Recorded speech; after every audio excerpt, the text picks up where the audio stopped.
Hi guys, so for today ang discussion naman natin is about effect of curvature and refraction. So still class, ang pinag-usapan natin dito class, no, yung mga error na ma-encounter natin when it comes sa vertical reading. Okay, so sa mga elevations yung effect na ito. So let's say class, for example, itong figure na to. Okay, so we have point A. So sinet up natin instrument with a height of 1 meter. So, meron two types of line. Yung isa is a level line and then yung isa is a horizontal line. So, ano yung definition class ng level line? So, pag sinabi natin class na level line, okay? Pag sinabi nating level line, ito yung line with same elevation. Okay, so ibig sabihin class, it represents a line no of the same elevation. So let's say for example, etong horizontal line natin na to. Okay, etong nakikita mong ground surface na yan class is a level line. So ibig sabihin, given that yung elevation sa A is 100, so therefore kung kukuha ako dito class ng point B, so therefore dapat yung elevation diyan is still 100. So, kung kuha ko dito class ng point C, so therefore, ang elevation sa C is still 100. Kasi nga, level line sila, no? So, consisting of points of the same elevation. Ngayon class, yung horizontal line class, ang typical example nito is yung line of sight natin. So, kapag tayo is magsa-sight, no, dito sa ating instrument, so ito yung ating horizontal line. Okay, ayan. So, therefore, class, kung maglalagay tayo ng rod at B, so lagay tayo ng rod at B. So, given that 1 meter no, yung height ng instrument, so ano kaya yung mariread niya dito, class? Ilan kaya dapat yan? So, di ba dapat class is, ano yan, 1 meter. Tama ba? Kasi nga, 1 meter yung height niya eh, from A. So, therefore, yung height dapat ng line of sight, papunta sa B, is 1 meter. Tama ba?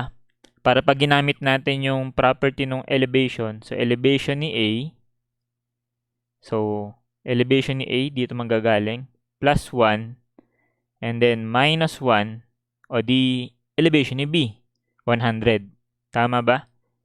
So, itong broken line represents a horizontal line. Okay? So, sabi ko nga sa inyo class, no, sa previous discussion natin, no, for short measurements, no, for short distance measurement, that yung horizontal line is the same with the level line. No? Nagkaroon tayo ng ganong assumption. But that is only applicable for short distance measurement. So, parehas silang horizontal. Okay, so another reading, lagay tayo dito class ng rod at C. So, ano yung mariread natin dito class? So, ang mariread natin dyan is still 1 meter. Tama ba? So, sana gets yun. Ngayon class, dahil yung earth kasi is hindi naman siya flat, no, na horizontal. So, for long distance measurement, so magkakaroon na ng effect yung curvature ng earth itself. So, therefore, etong level line class is susundin niya yung curve ng earth. So, let's say nagaganyan siya. So, nagets niyo ba class? So, let's say points B and C is malapit lang siya sa point A. Kaya mukhang horizontal. Okay, mukhang horizontal. Yan. So, pero class, kapag lumalayo na tayo no, for long distance measurement, so that yung level line is sumusunod na siya sa curvature ng earth. Okay? So, let's say, we try to consider point D. Ito, point D. So, sabi natin, dahil along siya dun sa level line, so along siya dito sa level line na yan, class. So, dapat yung elevation nito must be equal sa 100 meters. Pero class, if we try to put, okay, a leveling rod dun sa point D, tapos using yung same location ng instrument, so, syempre yung line of sight naman natin class will maintain yung horizontal level niya. So, ito pa rin yung ating line of sight, no, yung horizontal line. So, sa case na yan, mapapansin mo na, anong mapapansin class? Yung magiging reading niya dito class is a way greater than 1 meter. So, let's say 1.5 meter. Okay? So, ibig sabihin class, kung manggagaling ako kay A, so, aangat ako doon sa horizontal line ng 1 meter. Tapos dito, yung ibababa ko is 1.5. So, ibig sabihin class, kung 100 plus 1 and then minus 1.5, so example lang yan.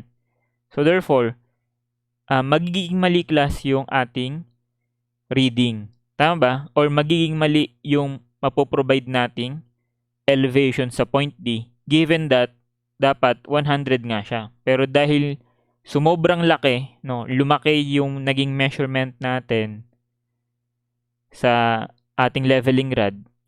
So, nagkakaroon tayo ng error. So, yun class yung pag-uusapan natin dito class, no? Ano yung effect ng curvature doon sa ating measurement. Okay, gets ba yun class? So, dapat kasi susunod dito, no, yung 1 meter. So, dapat ganito siya. Yan, gaganyan siya dapat. Para 1 meter lang din. Ito yung 1 meter.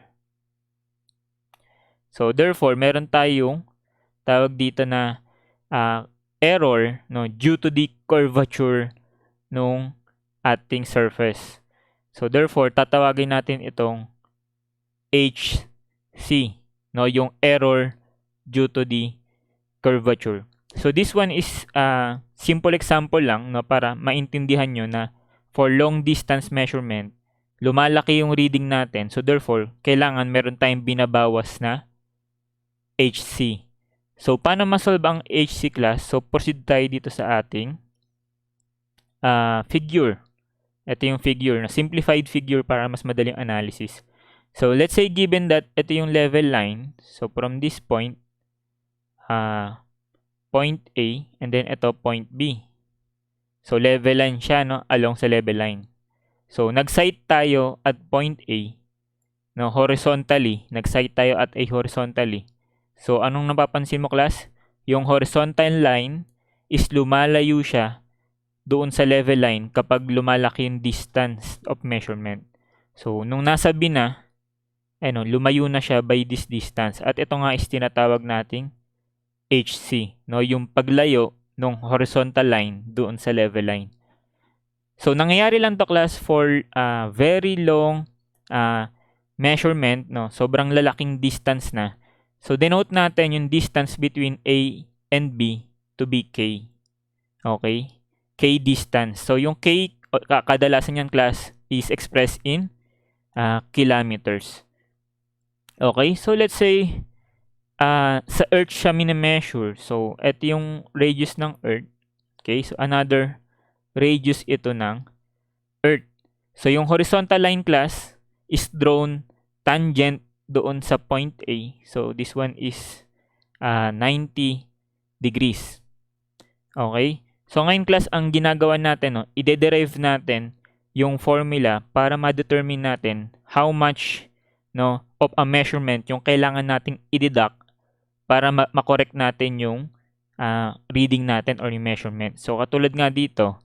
So, dito kasi alam mo kung magkano yung ide-deduct mo, no? Kung puro 1 meter lang, edi kung 1.5 yung na-measure ko dito, edi magde-deduct ako ng 0.5. Yun yung ano natin, no? Yung HC. 0.5 meters.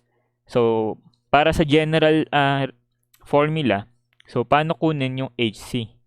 Okay, so how much yung kailangan nating i-deduct? So, ayan.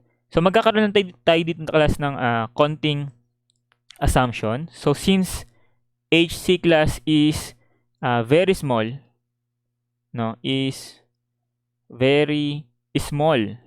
no, compared sa radius ng Earth saka sa k distance, no, kasi in terms of kilometers sila, while yung HC class minimal lang naman yan, pero kung yun nga, kailangan natin siyang isolve. So we can say that etong blue line na to, so kulang ako ng ink. Ayan, yung blue line na yan from A, no, papunta dito. Ayan, yung distance na to. Ayan, yung horizontal distance na yan is assumed to be K, no? Kasi almost the same na lang dun siya sa level line dun sa horizontal line. So, i-assume natin as K yan para maka-generate tayo ng right triangle, which is eto. So, ito yung right triangle natin. Okay? So, using yung right triangle class, ano yung mabubuo nating relationship ng radius R, distance K, and then yung correction due to the curvature HC. So, using yung right triangle, so that what? R squared plus K squared is equal sa R plus HC squared. Okay, so expand lang natin ito class. So, magiging R squared plus K squared is equal sa R squared plus 2R HC and then plus HC squared. So, magka-cancel tong R squared. And then, yung HC squared class, since very small nga yung HC, so in-square mo pa.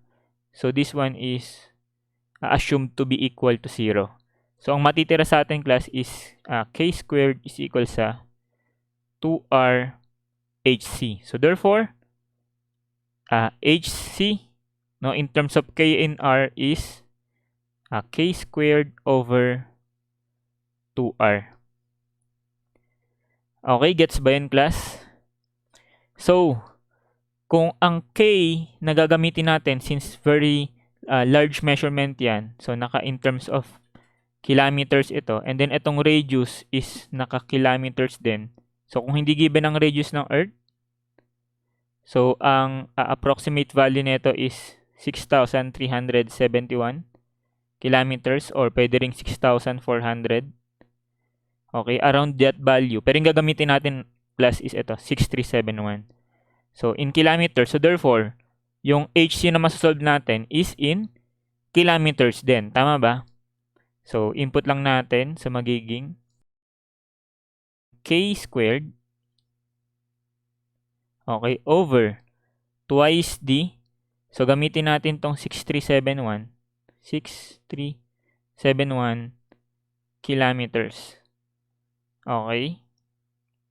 So, yung unit sa taas magiging kilometer squared kasi K squared eh. So, kilometer squared over kilometer. Magiging kilometer yung unit ng HC. Eh, since yun ngang HC class is a very small value, so, inappropriate na in terms natin siya ng kilometers. Kasi ang liit na niya eh. Tapos i-kilometers mo pa. So, gagawin natin, papalit natin yung units niya. So, gagawin natin siyang in meters. So, para maging in meters, no? So, ta-times natin ito by, or i-convert natin to into meters. So, sabi nga natin, di ba? Yung final unit niya magiging kilometer. So, convert natin. So, that is 1,000 meter per 1 kilometer. Okay? So, sana nakakasunod, class. So, yung HC, no, in meters is equal sa, so, solve natin tong, ano na to, expression na to, sa magiging K squared, and then, multiplied by these factors. So, pag sama-samahin natin tong 1,000, and then 2 times 6371. So, ilan yan, class? So, move ko lang ito. Kita pa ba? Okay, kita pa. So, ilan yan? Yung constants. So, 1,000 over 2 times 6371. So, that is 0. Okay, so 0.0785.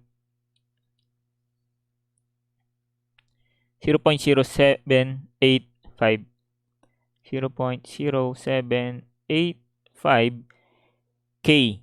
Okay? So, class, ayun na yun, class, no? That this one, HC, is the effect of the curvature sa ating measurement, which is to be deducted, no, dun sa magiging reading natin. Okay?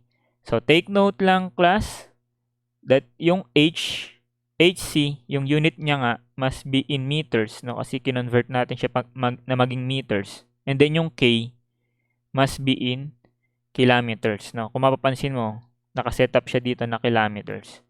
So, using this equation, kailangan yung K naka-kilometers and then yung H, resulting value ng H is in meters. Okay, gets ba yun, class? So, ayan na. Susulat natin ito as effect of curvature. Okay, so sana na-gets yun, class. So, ngayon, hindi lang, class, curvature yung nakaka-affect dun sa ating reading or measurement. So, another factor to be considered is yung refraction. No?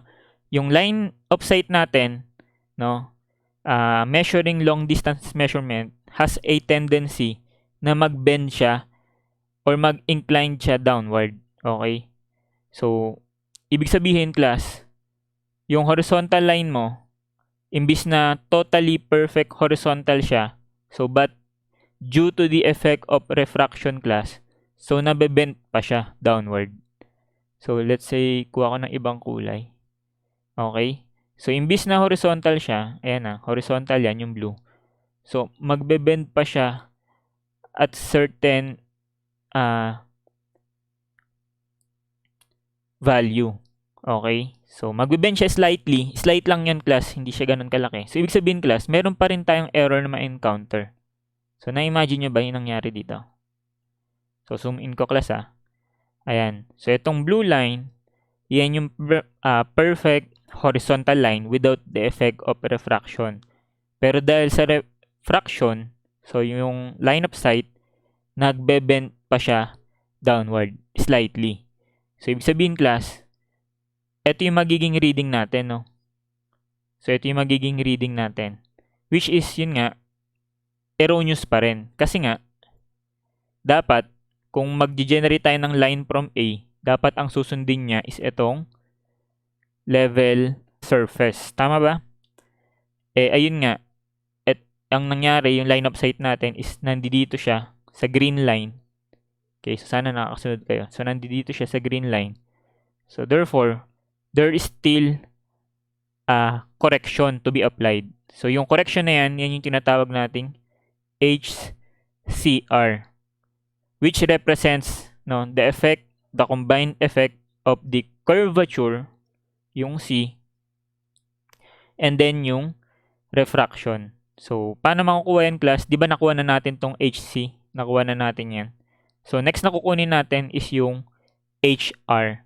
So, ito yung HR, no? So, from the perfectly horizontal line, so, papunta dito. Okay, so sana nagigets, no? So, from the perfectly horizontal line, papunta dun sa actual line of sight. So, yun yung ating, yan yung ating HR. So, ilang drawing natin ng mas maayos. So, again, explain natin, no? So, ito yung level surface. Okay, level surface or level line. And then, from one point, no? Let's say dito. So, ang mangyayari, yung line of sight natin is magiging horizontal or always horizontal. So, makikita mo dito, class, for short distance measurement, tugma pa siya, no? Same pa yung blue line sa black line. Pero, for long distance measurement, so, lumalayo na, no? Yung horizontal line, papunta dun sa level line, which is yun nga yung HC. Pero, pasalamat tayo, class, no? Due to the refraction, so, papaliitin niya yung error na makocommit natin. Kasi nga, yung line of sight, no, natin is magbe-bend siyang slightly. Okay? So, ito yung actual line of sight. So, check ko kung kita pa yung sinusulat ko. So, hindi na. Ayan. Ayan, kita na. No? So, yung green line represents the actual line of sight, no, given the effect of refraction. So, itong blue line, ito yung horizontal line of sight. Okay? So, yung distance, no, yung distance from the original horizontal line of sight papunta dito. Okay, ayan. So, kuha ko ibang kulay. Ayan, para ma-highlight. So, itong distance na to, ito yung tinatawag nating HR, no? Yung effect ng refraction, no? And then, yung distance na to, class, no, yung final error na makakommit natin, which is, ito yun. Ito na lang kasi magiging error natin eh. Ito yung tinatawag nating HCR, which represents the combined effect ng curvature and refraction sa ating reading. So, yung HR class is ito lang naman siya. So, sabi that HR is approximately equal sa 14% of the HC. Okay? Or nearly 1/7 of HC. Okay, yun yung base sa at normal condition class ng atmosphere, that yung error due to the refraction is approximately equal sa 14% ng HC or around 1/7 of HC. So kung ibig sabihin class, kung ito is 1/7 of HC, okay, edi ilan na lang tong HCR class? Ilan na lang yung HCR? So yung HCR equal sa total height, no? Ito yung total height, yung HC nga minus yung HR, which is HC minus yung 14%. So that is 0.14 of HC. Nakasunod ba, class? So ito kasi yung kailangan natin eh. Ito yung final error na makocommit natin, no? From the actual line of sight na green papunta dun sa level line. So yung HCR equal na ngayon saan, class? Equals, so HC minus 0.14 of HC, so that is 0.86 of HC, no? And then, sabi natin kanina na yung effect of curvature, which is denoted by HC, sabi natin that is 0.0785 of K squared. So, palitan natin yun, class. So, magiging 0.86 of 0.0785 of K squared. So, therefore, ang error natin, no, or correction due to the combined effect of curvature and refraction is how much? So, pagsamahin ng constant, so that is 0.0675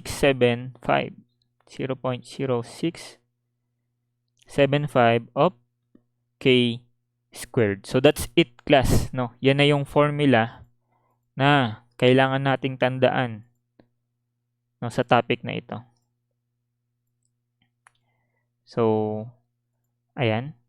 So, where K again must be, ang unit niya naka-kilometers, and then yung final output, no, na itong HCR is in meters. Okay, so sana na-gets yan, class, no? Ibig sabihin, for long distance measurement, kailangan natin siyang bawasan ng amount na HCR para ma-align natin siya sa correct level line. Okay, so yun yung ibinabawas natin. So, apply natin yung class sa mga sample problems natin. So, para mas magets natin siya.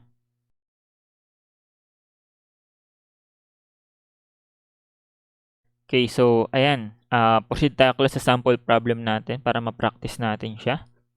So, sabi, class, a man standing on the ground can see just the tip of a tower 25 kilometers away.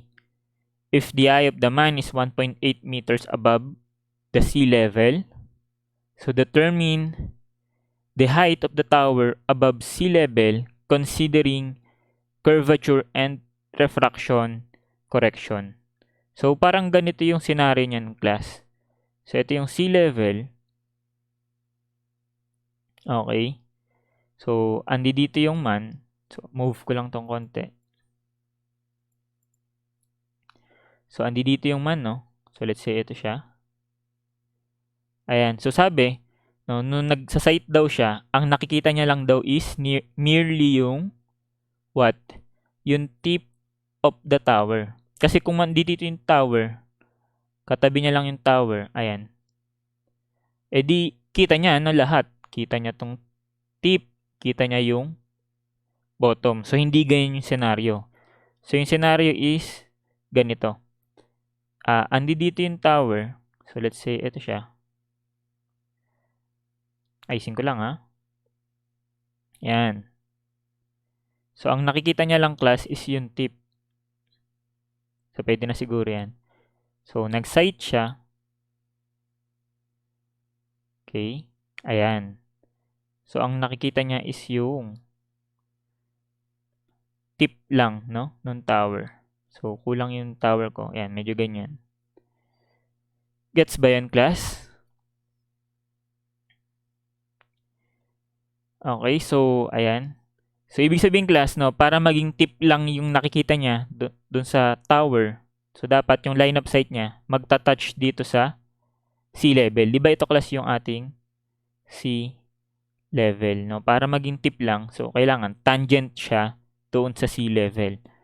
So, sabi, ang distance niya from the tower is 25 kilometers. So, denote natin yung distance na to as 25 kilometers. Ngayon, class, anong tinatanong? Ano daw yung height ng tower? So, let's say ito yung height ng tower. H. So, gitna ko lang to, class, no? Para ano. Ayan. So, ang tinatanong yung height ng tower. So, paano isolve yung ganitong type ng problem? So, if we try to consider itong point of tangency, no, nung line of sight doon sa sea level. So, tama ba? Ito yung level line. Tapos, ito yung horizontal line. Tama? So, kung mapapansin mo, nag-start tayo, no, na yung horizontal line is ka-level niya yung level line. Pero hanggang lumalayo siya, no, habang lumalayo yung measurement, so nagkakaroon siya ng discrepancy, no, lumalayo yung horizontal line dun sa level line, which is yun nga yung class, 'di ba, dinidiscuss natin kanina. Tama ba? No, na yung line of sight, which is etong kulay green, 'di ba? Yung line of sight na kulay green is lumalayo siya dun sa level line na kulay black. Okay, which is yun nga yung ano yun, class? Yung paglayo niya na yun is what we call the HCR. So, anong gusto kong sabihin, class? Na yung paglayo na itong horizontal line na to or yung tawagin nating actual line of sight, kasi hindi naman na talaga siya perfectly horizontal, di ba? Meron ng effect dyan yung refraction. So, palitan natin ito. So, sabihin natin ito yung actual line of sight. Okay, with the effect ng refraction niya. So, yung distance na to, yung paglayo na niya na yan, pwede nating tawagin yan, class, as HCR. Nagets ba yan, class? No, yung paglayo nung actual line of sight sa level line, yun yung HCR. So, how much ba yan, class? How much ba yan? So, sabi sa problem, if the eye of the man is 1.8 meters above the sea level, so we can say that this one, yung HCR na to is 1.8 meters. So, sana nakakasunod, class. And then, measured from the point of tangency nung actual line of sight. So, papunta dito, yun yung magiging K niya. Okay, K value niya. Okay? So, tawagin ko tong HCR1. So, therefore, ito magiging K1. So, masasolve natin yung K1 class. Masasolve natin yung K1. So, that using yung formula na HCR is equal sa 0.0675 of K squared. So, lagyan natin, magiging 1, magiging 1. So, this one is 1.8 meters equals 0.0675 K1 squared. So, therefore, class, masasolve natin yung K1 in kilometers. So, ilan ang K in kilometers, class? So, that is 5.1640 or 5.164 kilometers. So, class, kung ito is K1, edi ilan yung matitira dito, class, na distance? So, kung 25 meters yan, or 25 kilometers, so ito magiging 25 minus K1. Okay? So, ngayon, after natin na class ma-consider, no, yung correction due to the curvature and refraction sa left side. So, punta naman tayo dito sa right side ng figure. So, again, no, yung actual line of sight natin, so denote ko naman siya dito kulay green. So, ito yung actual line of sight is lumalayo na naman siya from the level line. So, ito yung level line. So, ito yung actual line of sight. So, lumalayo na naman siya. So, pagdating niya dito sa point, no, nung tower, ang layo na niya. So, yung layo niya is by this much, no, yung h. So, pwede natin sabihin, class, na yung paglayo niya na yon, no, with respect sa level line is the correction to be applied na HCR2. So, ang distance naman na yon is from the point of tangency papunta dun sa point ng tower, which is ito nga yun, yung 25 minus K1. So, tatawagin natin yan, class, as K2 for HCR2. So, gets ba yun, class? So, that HCR2 is equal sa 0.0675 of K2 squared. So, wherein itong HCR2 is also the height of the tower. So, gawin natin siyang H. So, magiging 0.0675. And then, yung K2 equal saan, class? Sa 25 minus K1. Using yung figure. Okay, so simply substitute na lang natin. No, may K1 na tayo eh. So, 0.0675. So, in kilometers dapat to, class, wag kakalimutan. So, 5.164. So, kilometers squared. So, yung H na masolve natin is in meters. And then, how much yan, class? So, input sa calcu, that is 26.56 or 26.6 meters.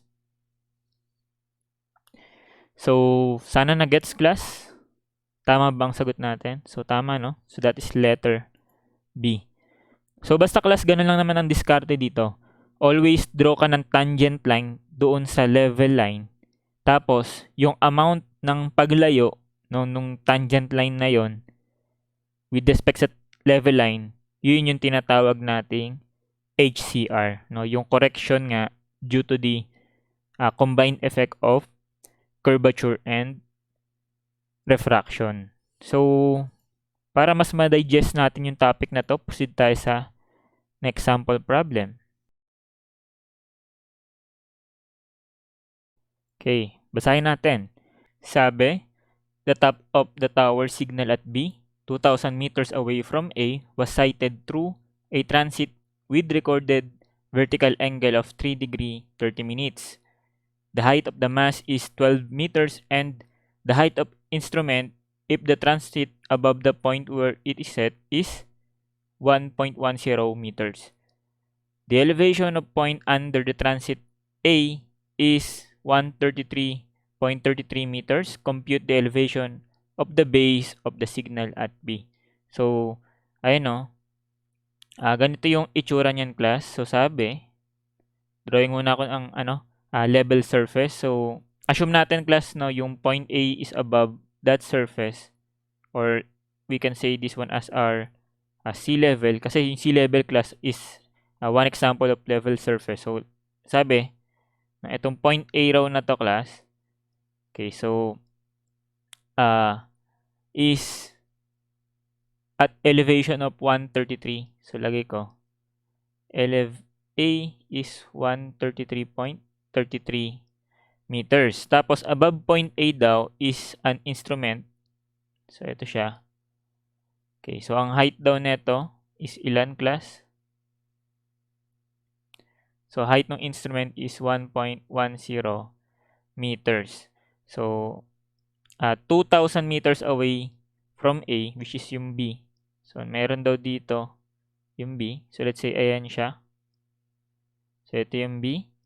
So, project natin. So, project din to. So, yung distance is 2,000 meters or 2 kilometers. So, above point B is a mast. So, let's say, eto siya. Okay. With a height daw siya na 2 or 12 meters. So, etong height na itong tower na to at B is, ayan, 12 meters. So, tinatanong, class, sa problem is yung what is the elevation of point B. So, nakikita pa ba yung sinusulat ko? So, hindi na. Okay, so ayan no. Ayan, kita na. So, may binigay sa ating, class, na vertical angle. Ito, 3 degrees, 30 minutes. So, saan ba mini-measure, class, yung vertical angle? Always from the horizontal. So, kung short distance measurement siya, so kung ito yung instrument, okay, so yung vertical angle is always measured from the horizontal. Ito yun, yung vertical angle. So, sa case na to, sa problem natin, no, mag-generate muna tayo ng horizontal line, no, bago tayo kuha ng vertical angle. So, burahin ko to. So, create tayo ng horizontal line dun sa axis ng instrument. So, let's say ito yun. So, horizontal line. Okay, so siguro pwede na yan, class. Taasan ko lang ng konti ito.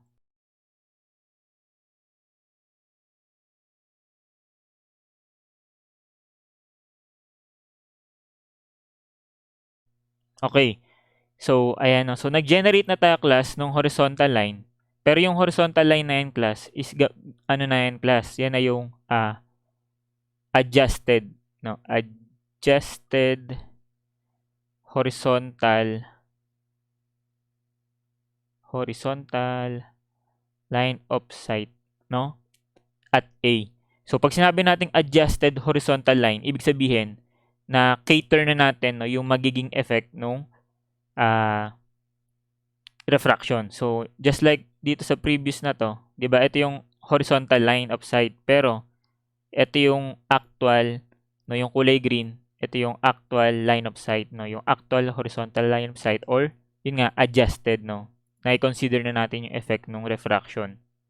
So, let's say ito yung line of sight na yon. So, from that horizontal lines, dyan natin ngayon ma-generate yung etong vertical angle. So, measured from that horizontal line of sight. So, sinilip niya daw, no, yung height ng mast. So, let's say, ito yun. So, kulang pa rin. So, dagdagan ko to. Yan, para tumugma, class.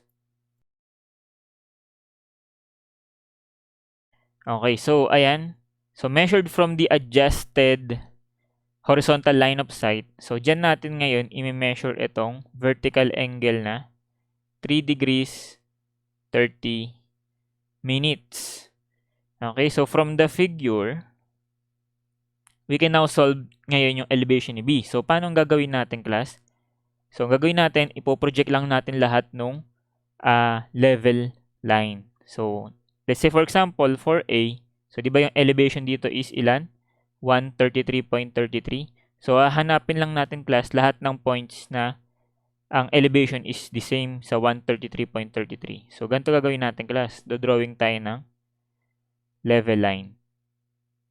Okay? So, ibig sabihin, along that line, no, yung lahat ng elevation dyan is 133.33. So, pag pumunta tayo dito class, no, sa point directly below B, so yung elevation dito, pwede nating sabihin 133.33.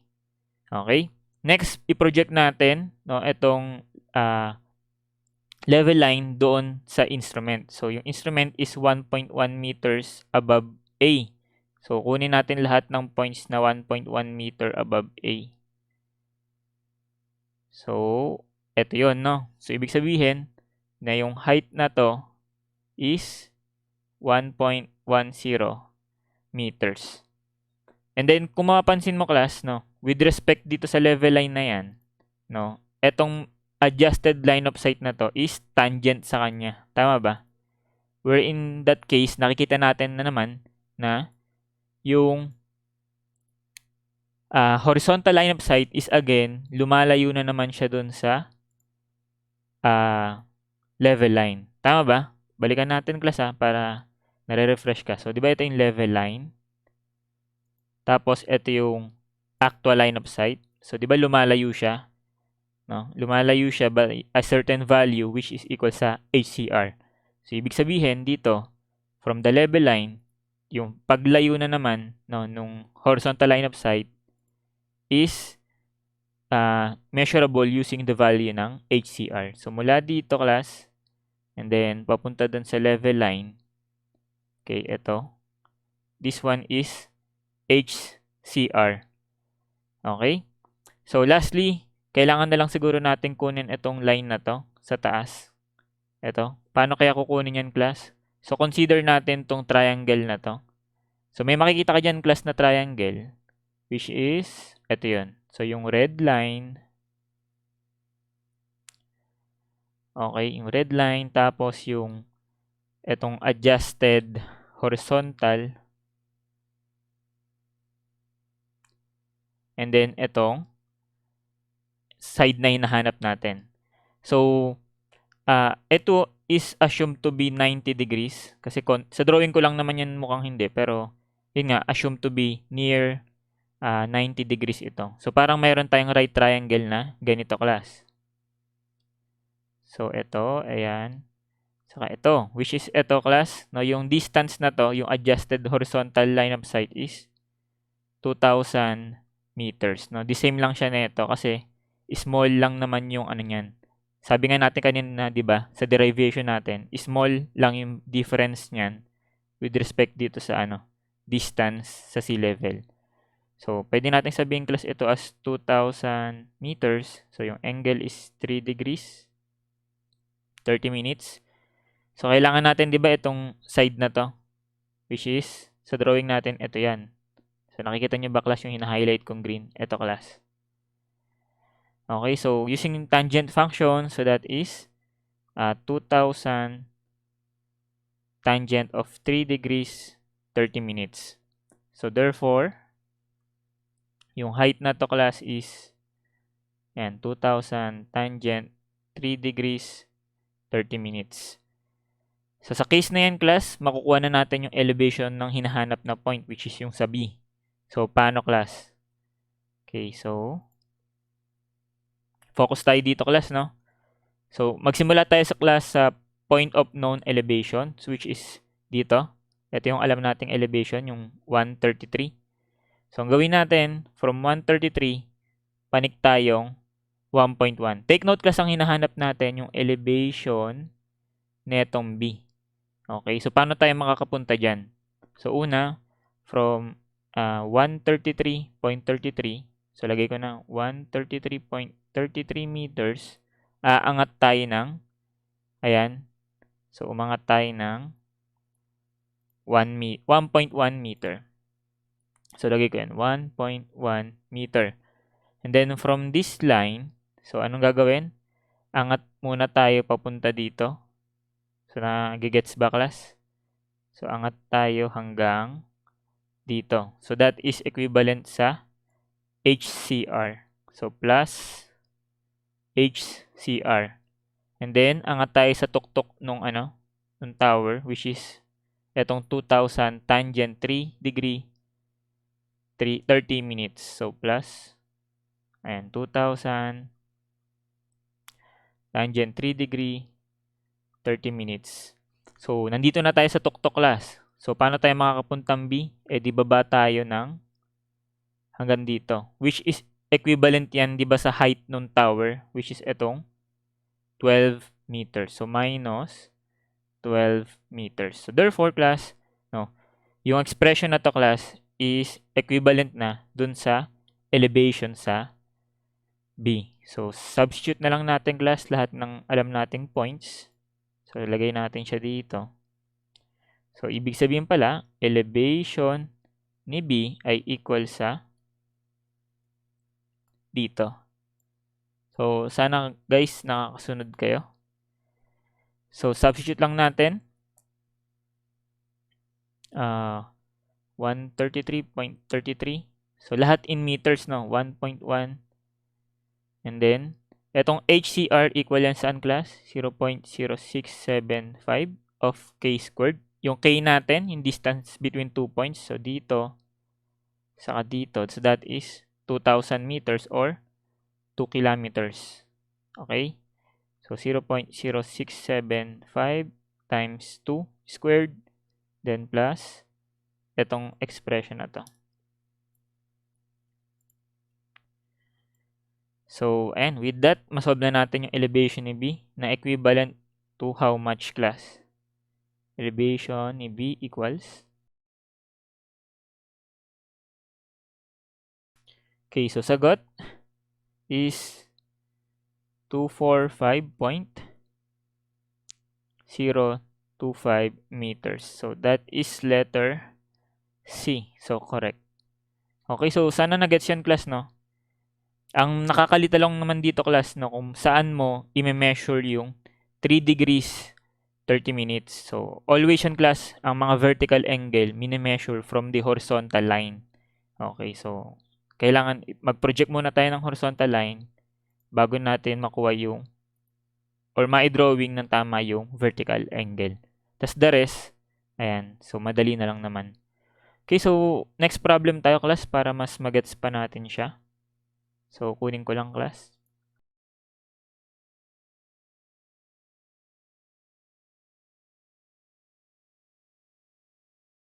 Okay, so ayan, next problem. So, sabi, point A is between B and C. So, the distance of point B and C from point A is 1,000 meters and 2,000 meters, respectively. Measured from point A, the angle of elevation of point B is 18 degree 30 minutes, while that of C is 8 degree 15 minutes. So, the question is compute the difference in elevation of B and C considering the effect of Earth's curvature and refraction. So, parang ganito yan, class. So, let's say, i-drawing ko na yung point A is at this level surface. So, ayan. So, gitna ko lang. Okay? So, let's say yung point A is nandiyan siya. So, ito yung point A. And then yung point B, no, sinight daw siya with an angle of elevation na 18 degrees 30 minutes. So, medyo mataas siya, ganyan. So, andi dito yung point B.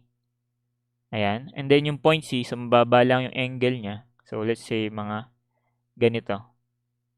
So, ito yung C. Okay? So, ang tinatanong is yung difference in elevation. So, therefore, kailangan natin makuha yung elevation ni B. And then, kailangan natin makuha yung elevation ni C. So, given that, yung A to B, yung distance daw na to, is how much? 1,000 meters. And then, papunta dito is 2,000 meters. Okay? So, madali lang naman, class, makuha yung difference in elevation. So, gagawin natin, po-project lang natin, no, again, yung level line from B, saka yung level line from C. Okay? So, ayan, project natin, class. So, level line from B.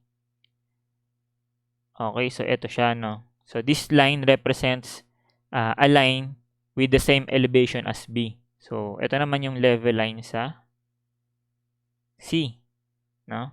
So, therefore, yung distance na to, ito yung tinatanong na difference in elevation h. Ngayon, class, ang magiging problema dito is, no, kung paano mineasure ulit yung vertical angle. So, again, baka kasi ang gawin mo, so sisilipin mo si B, no? So, from A, sisilipin si B. Oops, wait lang. So, silipin natin si B. So, ito ba yung angle na yun, class? Yan ba yung angle na 18 degree? 30 minutes? So, hindi, di ba?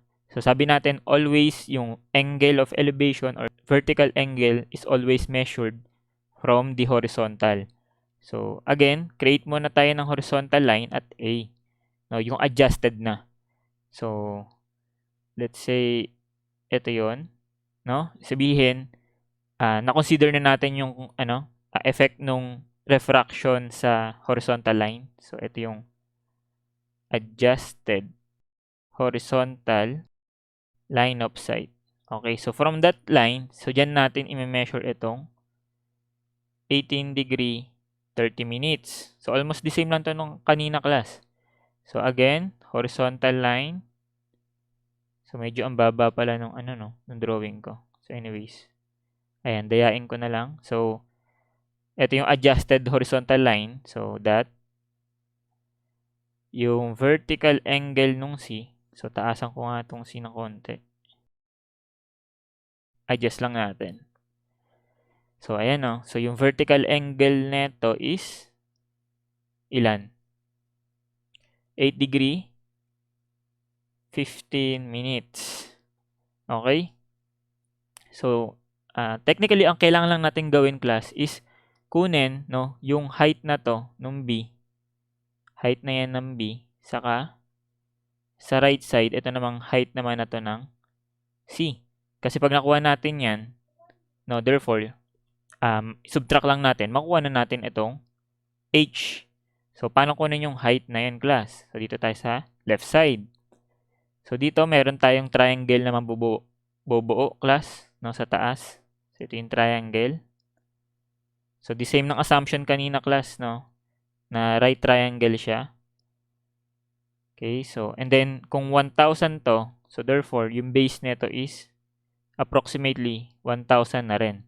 So, therefore, yung height na to, class, is, so by tangent function, that is 1,000 tangent of the angle na 18 degree and then 30 minutes. And then, eto, class, no, so zoom in tayo. So, yung distance naman na to sa baba, eto. So, palitan natin ng kulay. Kuha tayo ng, ayan, red. Now, yung distance na to is what? Again, yan naman yung paglayo ng horizontal line. No? Paglayo ng horizontal line na to with respect sa level line. Okay, so ibig sabihin, that one is our HCR. So, etong distance na to is the HCR for B. Okay, B to A. Gets ba yun, class? So, next, on the right side, dito tayo. So, ayan, no, meron na naman triangle. So, ito yung triangle natin. Okay, so, ayan, assumed to be 90 degrees. And then, kung 2,000 ito, class, so yung base ng triangle is also 2,000. So, we can solve now for this height. So, ilan yan?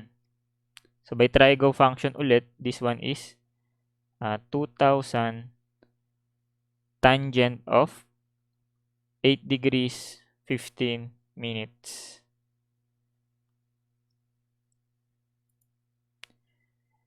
Okay, and then while etong sa baba, so again, 'Di ba ito nga yung ating horizontal line. So, lumalayo na naman siya from the level line. So, yung paglayo na yon, yun yung tatawagin nating HCR for C. No, paglayo ng horizontal line to C from the level line. Okay, so from that case, we can say that yung total height dito sa left side is ito. Equal yan sa, sulat ko na lang dito class. So, 1,000 tangent 18 degrees, 30 minutes, and then plus HCR para sa B. So, dito sa kabilang side, ito, yung height na yan is 2,000 tangent 8 degrees, 15 minutes, and then plus HCR sa C. So, subtract lang natin yung dalawa na yan, class. We can now solve for the difference in elevation H. So, subtract natin. So, H equals, so this one. Okay, so, and lagyan natin parenthesis. Then, minus, ito.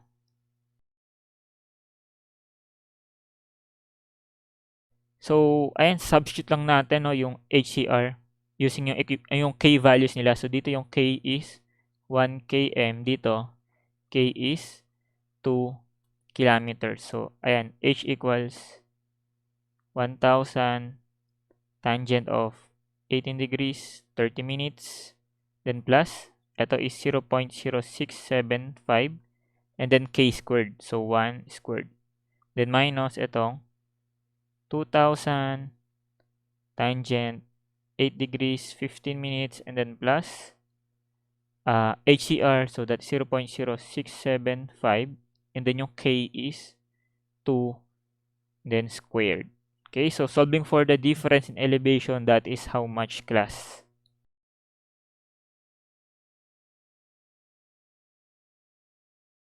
Okay, so sagot is 44.406